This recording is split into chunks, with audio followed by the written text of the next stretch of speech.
As Kimberly and I travel around, one of the things we've noticed is that people are continually surprised that we seem cheerful with all of the bad news that we deal with. It's understandable that people would think it would be just overwhelming.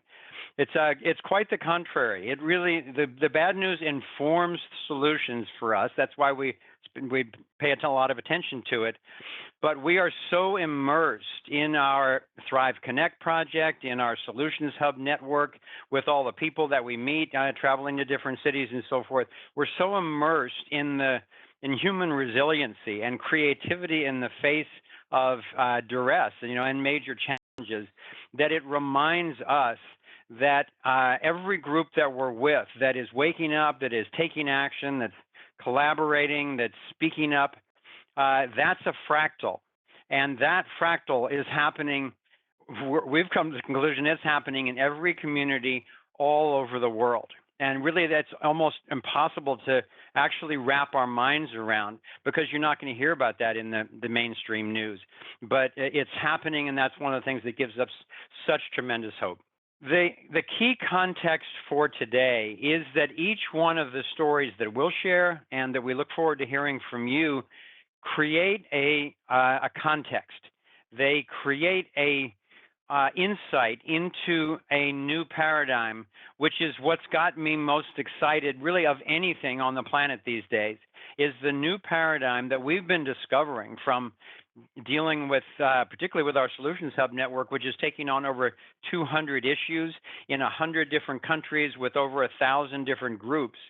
But we're seeing the common denominator is that virtually every one of those issues is the breakdown in the wholeness of a healthy natural system. Now, with the global domination agenda, that tends to be very often a conscious, intentional, deceptive breakdown in that system. But whether it's intentional or not, the key to the solutions is recognizing what a healthy whole system looks like, honoring that natural process, and then restoring that process. The state of Montana in the U.S. has nullified the federalization of state law enforcement. And basically that means the federal government is basically bribing states by, quote unquote, giving them, really imposing on the local law enforcement all of this military technology, which they're both trying to get rid of. And they want to have the states, of course, geared up to impose martial law either locally or nationwide at a moment's notice. So just as an example, this law says that a law enforcement agency may not receive the following types of properties from a military equipment surplus program: drones that are armored, weaponized, or both, aircraft that are combat configured, grenades or similar explosives, silencers, or militarized armored vehicles. So I'm glad one state is standing up. Others are beginning to follow suit. We're working on that in Santa Cruz County here in California, and people are working on it really across the country and other countries around the world. So here's another one in relation to justice. A Berlin-based startup called Cyborg Unplug is selling a device which creates a force field around your home or office, which detects surveillance drones and then turns off their video or audio. The German corporation Deutsche Bank has recently done a study from which they suggested that essentially solar has already won the energy battle. And based on increasing demand, on the decreasing costs of batteries, and the cheaper, more efficient solar technologies, they're estimating that over 50% of the energy market by 2050 will be solar. Now, that to me is really good news, because solar is obviously a lot more renewable. It's not entirely renewable because of all the storage and transport costs of the materials and mining and all of that. But I would also add that this particular study does not include awareness of the coming free energy technologies, which will be able to not only feed the grid, but also operate locally in a town, in a community, or even home by home. But from a point of view of honoring the wholeness of a natural system, the solar technology accesses the sun's energy without explosions. Think how much of our energy is based on destroying the wholeness of a natural energy system, as we described with the torus in Thrive. So in solar, there's no combustion, there's no fusion, there's no fission. Along the same lines, you probably heard about Elon Musk and his Tesla Motors has come out with a new home battery. This isn't a new way of accessing energy, or generating energy. But it's a much more efficient storage technology than we've had before. That you can literally just hang on the wall in your garage or in your office building. And it's a big step toward helping people get off the grid. And any large institutional steps that do that really help toward the eventual decentralization of energy through free energy technologies. And another technology that's helping with that is something called the Bloom Box, which there are numerous companies in Silicon Valley now who are running their entire office buildings off of these standalone. That's actually just a little box, like the size of a shoebox, but you can stack them together into something the size of a container, like a cargo container. And then you run an entire office building off of it, and it's not plugged into the grid. It runs off of a biogas run through a very sophisticated filter. So the fact that large companies are now basically getting permission from the government to run off the grid will really help with the transition where any and all of us can be off the grid in the future with the new technologies that are coming along. Speaking of which, I just got back from a very exciting trip to the East Coast where I got to visit for the first time a couple of labs that we're working with in the Thrive Connect initiative. And one of them was an energy lab. The one of them was a health lab. But the energy lab, I can't say a lot about it yet. I'm under non-disclosure with them. And we want to make sure that they get safely out. But it was just thrilling to go into this lab and see basically traditional equipment, but run in a whole new configuration that has a much deeper understanding of how energy naturally flows, that gets rid of almost all of the resistance in a system and runs very cool and actually increases according to the load and can feed directly into the grid. So those type of things are coming along very fast now in the energy field. Okay, let's move on to the field where I think I'm probably seeing the most progress of all, which is in relation to toxins in our food. Obviously, there's a major onslaught from Monsanto and Syngenta and other companies that have been poisoning our land and destroying the wholeness of our food for years with the intentional support of government. But here's some of the things that are happening.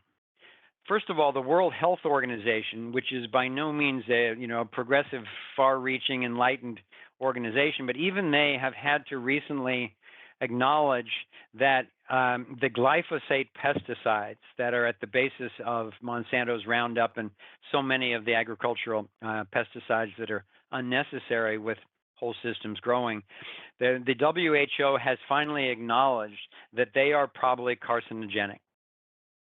That has encouraged a lot of other actions around the country and around the world, including the fact that Sri Lanka's president, the first thing that he did when he was recently elected and instated was to ban glyphosate nationwide to protect the health of his people.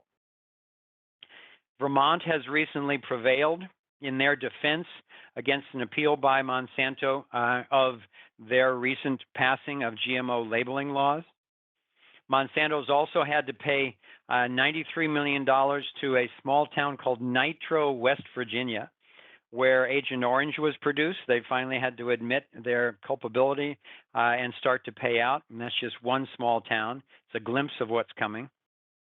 Syngenta was sued for $1 billion damages over China's rejection of GM corn because China is halting the import of GM rice and corn. McDonald's is in a global profit free fall right now, as people everywhere are increasingly reflecting the resistance to chemically altered toxic fast food. The United Nations itself is calling for an end to industrialized farming. And in Pennsylvania, St. Luke's Hospital has invested in an organic farm to provide alternatives to the usual GMO processed, green jello type of things that get brought to you supposedly to help with your healing in your hospital room. Okay, so that's just an indication. There are many, many other stories about the GMO successes and rejections. I think we're approaching a tipping point where it'll no longer be viable for these companies to try to inflict these poisons, either legally or financially. So let's move on to economics for a moment. Following the lead of Iceland, Hungary has ordered the Rothschild banks to leave the country. And along that line, here in my hometown of Santa Cruz, California, the County Board of Supervisors has just voted not to do business for the next 5 years with any of the 5 bank felons, including Chase and Citicorp, who were just fined $5.5 million when they were found guilty of rigging, trillions of dollars of the world's biggest financial markets. So the banks aren't going to take a big hit from Santa Cruz County. The entire portfolio of Santa Cruz County is valued at $650 million. But as this starts sweeping nationwide, I know that we've had a blog before on the CAFRs, the comprehensive annual financial reports, where all the governments, both city, county, and state, all keep secret their investment funds. California alone has $700 billion that they keep secret in this secret investment, rainy day investment fund. And of course, that's all invested with these big banks. So as cities and counties and states wake up and refuse to have their funds, number one, hidden, but number two, invested with these crooks, it will have a major impact. I want to say one more thing, just touch on very lightly for those of you who didn't attend or see in the archives our last event on the Global Financial Update. There are huge things coming in the global financial situation because the BRICS countries, Brazil, Russia, India, China, South Africa, and many, many more countries who have now joined in that alliance are basically building all the alternatives to the Federal Reserve, IMF, World Bank system. And as those alternatives, their rating systems, their gold exchanges, it's a new internet, it's a new international money transfer system, it's the BRICS Bank, it's the Asia Infrastructure Investment Bank. These are all alternatives to the crooked fiat money system, which has facilitated the global elite in trying to take over the world in a very, obviously corrupt and destructive way. This new system that the BRICS is supporting will be global and asset-backed and depend on much more honest ratings of countries and corporations and so forth. And I think that there will be major resets of various currencies around the world based on real assets and products and services that the countries have, which could shake things up significantly in the interim, but ultimately have a much more solid basis to avoid global financial collapse.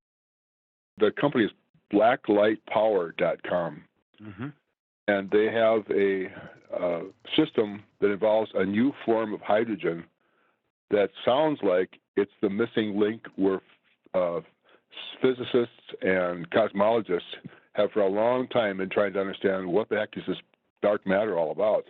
They can infer its presence by its effect on other systems in the universe. But anyway, the idea is that this new form of hydrogen has the electron closer to the nucleus, which gives it a much more stable state, and it's a heck of a powerful source of energy. And the website was real straightforward. It was blacklightpower.com. Okay. So there's all kinds of videos there, and I'm so impressed with the site because it makes the person wonder if this were a fraud of some sort or if it was a scam or whatever, who would go to all that effort to produce so much information, including video demonstrations of the device? Yeah. Yeah, I've been following Blacklight Power actually for about 5 years, and I've never gone to visit their lab. I haven't met the principals yet myself, but I too have been very impressed by their professionalism, by their transparency. I know they have many millions of dollars invested. They've been doing this for a long time, and I subscribe to Infinite Energy magazine, and recently there was an entire conference where experts were coming together and doing an analysis and various types of testing of the Blacklight Power technology. And it was looking very promising. I can't say that it's a proven technology yet. It's certainly doing very remarkable things. It's not proven that it's an over unity technology, but I think it's definitely in the category because I look at hundreds of these. It's definitely one of the top ones that I have heard about, and it's in the category where it's clearly not a hoax or a scam as far as I can tell. There's this new type of 3D printing called CLIP, which stands for Continuous Light Interface Production, which is essentially it's kind of a spin-off of digital light projection 3D printing, and they've developed a new type of technology which kind of turns the technology around, but the net result is 3D printing at up to 100 times faster than normal, Wow. or that has been expected or has been experienced up to this date. So really exciting piece from that. And another development from 3D printing that I wanted to share was this great little application out of Amsterdam, and not necessarily so little, but what they've done is they've managed to take these robots and put 3D printers on them, and they're building a bridge across a river is sort of in one motion. So the robots are strapped to the bridge that they're actually creating, and as they go farther out, they add a little bit more and then move out and add a little bit more. So I just think they've been talking about this kind of thing for a while, but to see something actually come into the real world, and these folks in Amsterdam are obviously taking it to a whole nother level. So I thought that was pretty cool. I wanted to share that. So I live in Venice Beach, and over here it's very, very exciting to see how the community is actually finding a way around. Like there's a lot of artists here, and they're not necessarily making a whole lot of money to sustain themselves, but they're finding ways to like get community together and still get to do their art and still get to do community gardens. So there's a few sponsors with the Kiss the Ground. It's a very beautiful organization that's owned by one of the Cafe Gratitude owners, and they have been hosting beautiful events. They hosted this week an event for the Black Hills awareness with the indigenous people, and that was very beautiful. Naco Bear played. They had like a beautiful gathering of musicians, and they provided food. And there's been like 1 or 2 events a week where they're putting community garden boxes to go on the streets now that LA allowed that to happen.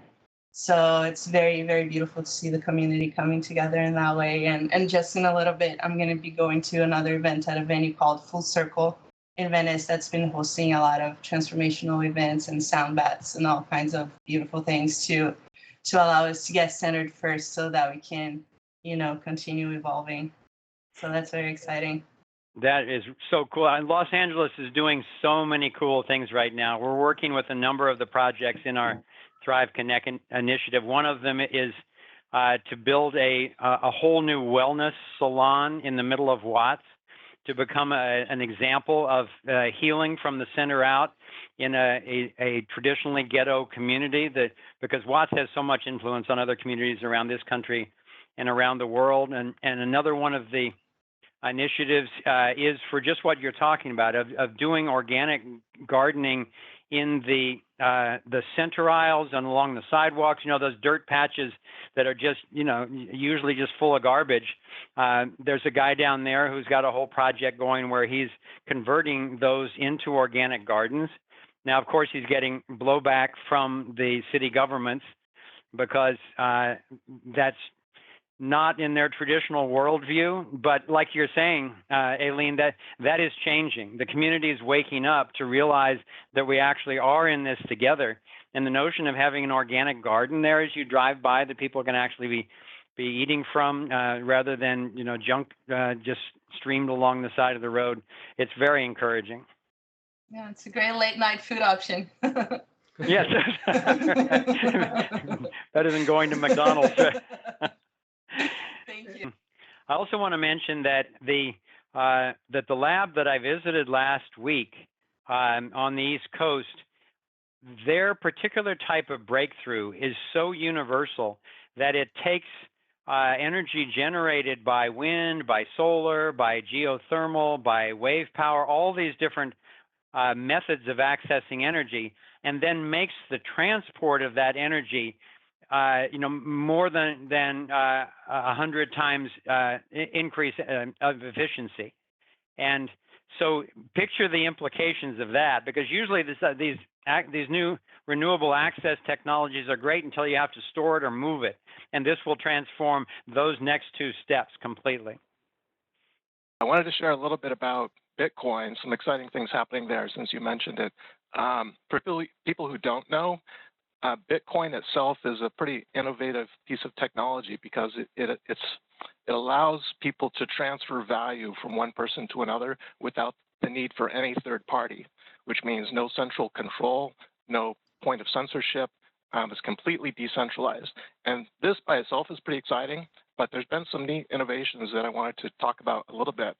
The core technical piece of Bitcoin is something called the blockchain. And this is the distributed global ledger of all the transactions that are taking place. And there's some new innovations that are taking that technology and applying it to other areas to build decentralized systems. For example, you could build a system for smart contracts, a way of arbitrating contracts, making sure that they're executed without the need for a third-party arbiter.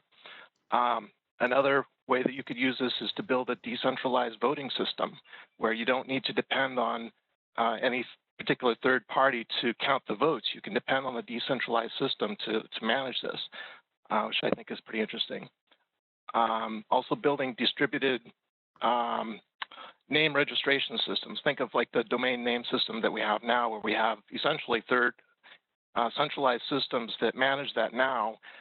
We could build a system that's completely decentralized. So all these, I think, are pretty exciting. And one project in particular, that a name you may see is called Ethereum, which is one of the major projects that's really trying to build this. So I think that's pretty exciting.